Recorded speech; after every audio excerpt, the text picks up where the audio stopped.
ఈరోజు మీకు సాంబార్ చేసి చూపిస్తాను. చూసారుగా చింతపండు ఇదిగో ఈ విధంగా వేస్తున్నాను. ఇంత చూసారుగా నేను ఎలా చేయాలో ఏంటో అన్నీ మీకు వివరించి చెప్తాను, చేపిస్తాను కూడా.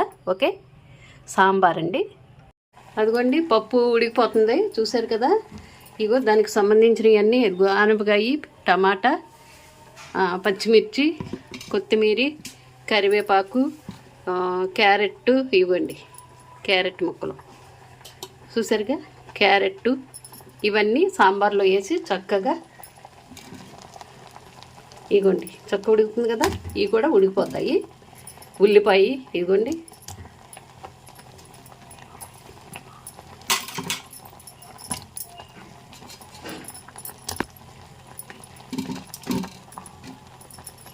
చూసారుగా. ఇవన్నీ చక్కగా అన్ని రకాలు చక్కగా వేసేసాము మనం. ఇప్పుడు చక్కగా ఉడికిపోతుంది, ఇది మగ్గిపోతాయి అన్నమాట. సాంబార్కి ఇవన్నీ ఉండాలండి, ఉంటేనే బాగుంటుంది. అంతా ఈ మరిగేటప్పుడు బాగా మరిగేటప్పుడు కొంచెం సగం మరిగిన తర్వాత అప్పుడు మనం సాంబార్ పొడి వేసుకోవాలి. ముందర వేసుకుంటే కొంచెం ఇదిగా ఉంటుంది. సగం మరిగిన తర్వాత అప్పుడు చూసారు కదా. అట్లా వేసాను ఆల్రెడీ. ఇగోండి చింతపండు పులుసు తీసేసి ఉంచుతాను కాబట్టి పోసేస్తున్నాను. ఇగోండి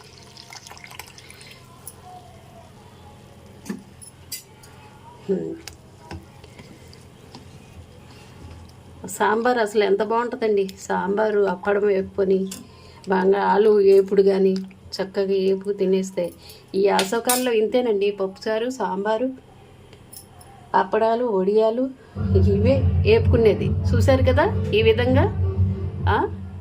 ఇవ్వండి ఉప్పు వేస్తున్నాను. ఇప్పుడు ఉప్పు వేసాను.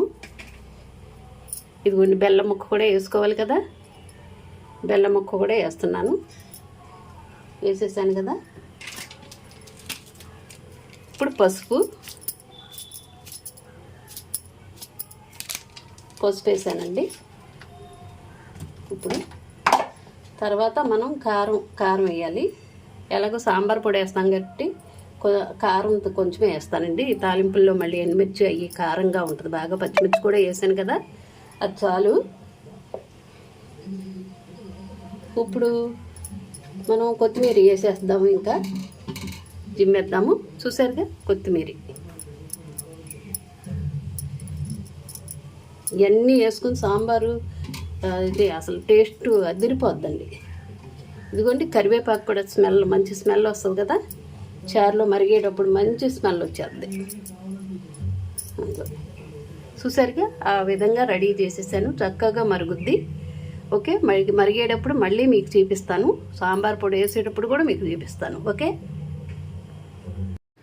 చూసారండి సాంబార్ చక్కగా కాగిపోతుంది. ఇదిగో సాంబార్ పొడి చూసారు కదా. ఇదిగో సాంబార్ పౌడర్. ఇప్పుడు మనం జిమ్మామనుకోండి, ఆహా సూపర్గా ఉంటుంది అది. ఓకే, చాలండి. చక్కగా మరుగుతుంది చూసారా. మళ్ళీ మీకు చూపిస్తాను. ఓకే, ఇగోండి సాంబారు తాలింపు పెట్టేద్దాము. ఇప్పుడు చూసారు కదా. ఇగోండి వెల్లుల్లిపాయ వేసాను. ఇప్పుడు మంచి స్మెల్ వస్తుంది అనమాట. మెంతులండి, మెంతులు యాడ్ చేశాను. ఇప్పుడు ఆవాలు, ఇప్పుడు జీలకర్ర,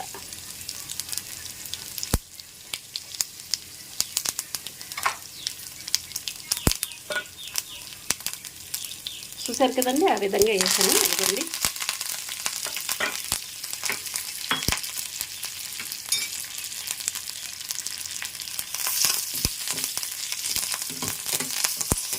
సాంబార్ అండి. చక్కగా యాసకాలం అన్నాడు, చక్క పప్పులు సాంబార్లే కదా. ఆహా తింటే ఉంటుందండి, అదిరిపోద్దండి. వడియాలు, అప్పడాలు వేపుకొని తింటే పిల్లలు ఏంటి పెద్దలం ఏంటి దావత్ తీరిపోద్ది. మనకి కడుపు నిన్నట్టు ఉంటుంది. ఇగురు కూరలు ఎక్కువ అప్పుడు మనకి తెలుసండి.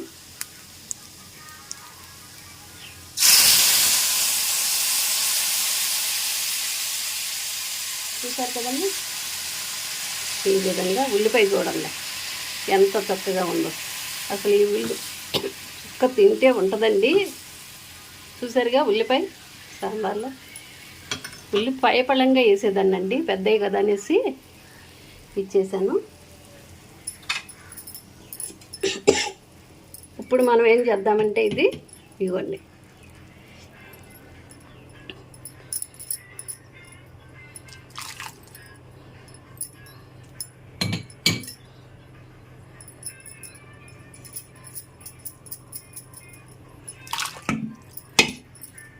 చూసారు కదా, ఈ రకంగా ఇదిగోండి.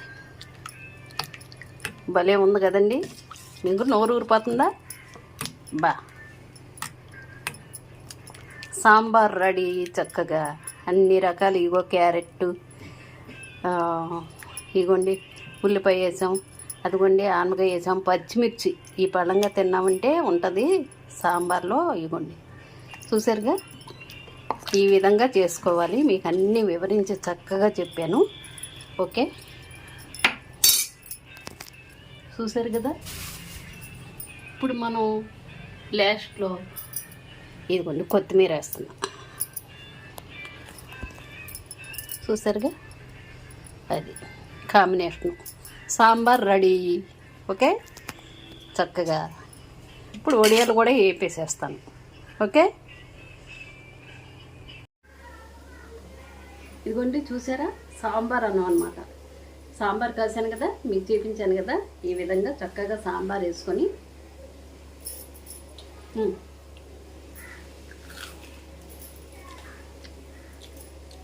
మజ్జిగలో మెరుగాయండి నంచుకొని సూపర్గా ఉంటుంది తింటే.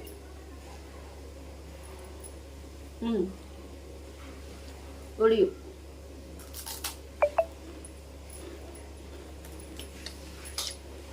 బోర్డు వేసానండి, క్యారెట్ ముక్కలు అవి చాలా వేసాను, మంచిది. చూసారుగా ఉల్లిపాయ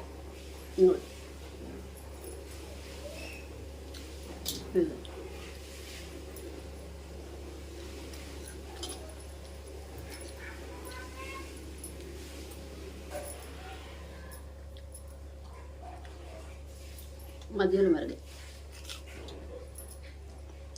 కారం కారంగా పులుపులు ఉప్పు ఉప్పుగా భలే ఉందండి, సూపర్గా ఉంది. ఈ రకంగా చేసుకొని మీరు కూడా తినండి. ఓకే, లైక్ చేయండి, షేర్ చేయండి, సబ్స్క్రైబ్ చేయండి.